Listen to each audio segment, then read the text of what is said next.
Hey everyone, Correct Genes here, and today we have a very interesting lock. This is the Cantol Super 880. Super 880 is part of Cantol's high security line, all of which use the same core currently. It is a 10-pin core with 2 rows of pins. A little bit about Cantol. Cantol is a Peruvian lock brand that comes out of Lima, and I was recently on vacation in Peru and I visited a few locksmiths and picked up some locks. So let's take a look at what we're working with here. This is a format of lock which I saw a lot while I was there, but have not seen so much about in the States. It is essentially something that goes on the door. It looks something like this, and then you'll have a mortise on the other side which goes in the other way and operates in that fashion. Now this is a multi-point lock in that it additionally has these locking bars which extend and retract over 3 turns. And then of course you can go the other way.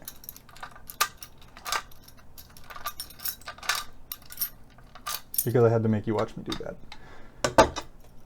Well, my first inclination was to pick it in this 3 times in order to fully retract the bolt, but unfortunately the person who assembled this lock is He-Man, and this screw came off fine, but this screw stripped all the way down to the flathead part of it, and I could not get it open. So unfortunately we're going to be stuck with the mortise part of it.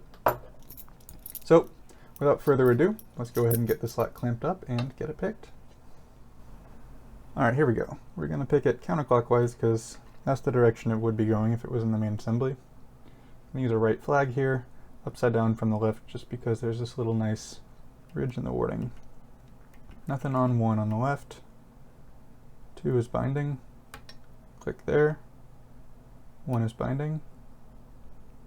Click there.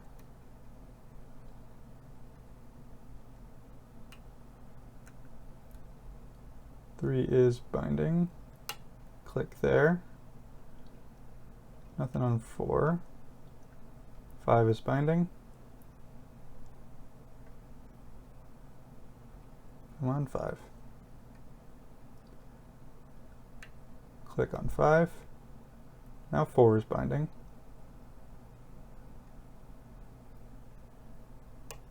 Click on 4.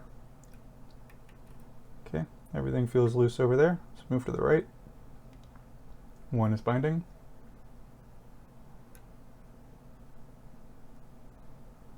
Click on 1.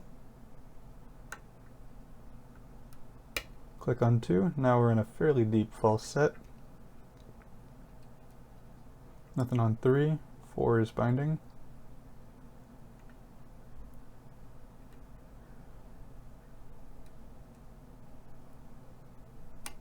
Click on 4. 3 is still loose. 5 is binding.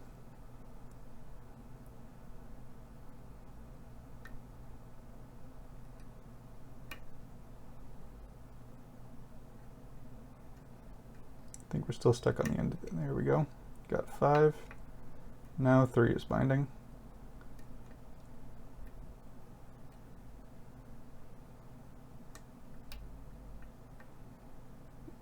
Dropping some stuff. I guess we weren't. Alright, lock is open.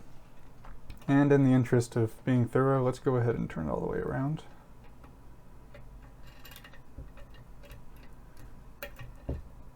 Go.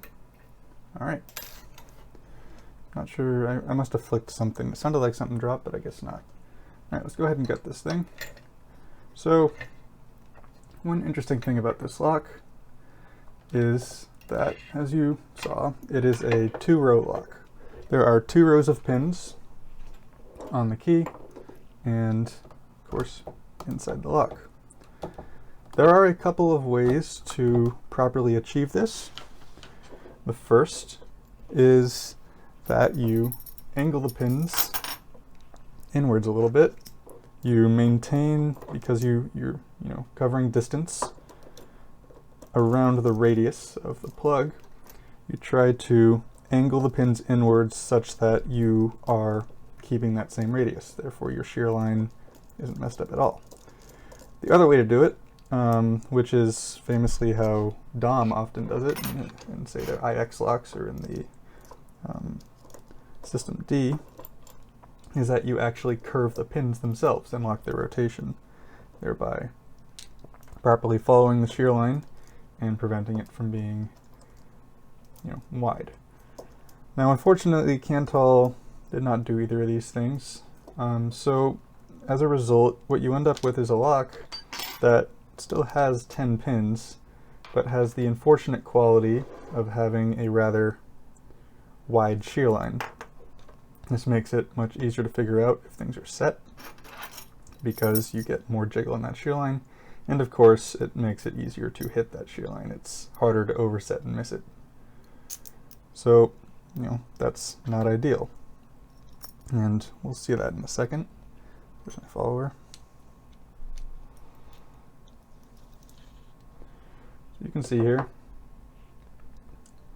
the pins are not angled inwards like this, and this, and this, and this, kind of like what you'd see in a Yale Superior. They are all straight down, and you can see that the plug itself has a little flattened part there in order to account for the pin's positions being wide.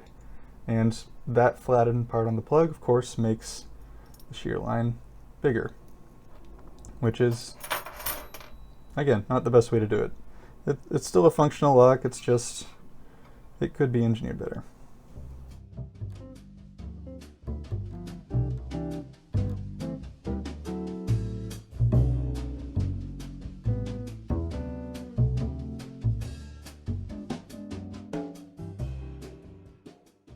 So I'm probably going to go the tumbler route, and I'm going to speed that up in post because that took a little bit.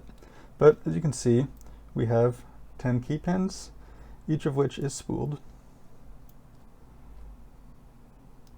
There's a little bit of a bevel on the top. I think that has more to do with the wide shear line than actually trying to create counter rotation.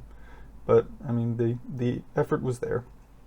And the main issue is, of course, as I mentioned, the very wide shear line is going to make it hard to overset anything. And so the chances of these key pins coming into play, unless you are using a lot of force to try to get past in drivers, it's unlikely that these are going to do a whole lot. So, I mean, that's unfortunate. They're good pins.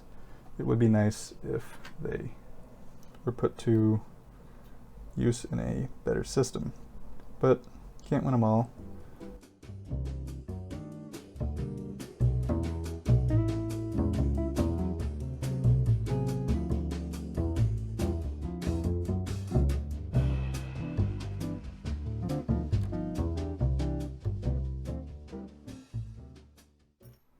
All right, and there we have it. This is the Cantol high security line with 10 pins, 2 rows on a dimple format. And overall, I mean, the pins are good. We have 2 sets of standards on the first 2 stacks, as well as first 2 rows of stacks, as well as 3 in the back. Fundamentally, if these pins were in a lock that had high tolerances and a better design on the core, this would be an incredibly difficult lock to pick. As it is still fairly difficult. There's a lot to keep track of, although not all of the spools really engage. The 3-back spools on the left side, for example, didn't engage quite as much as the ones on the right. Overall, though, it's a nice lock. It has its flaws.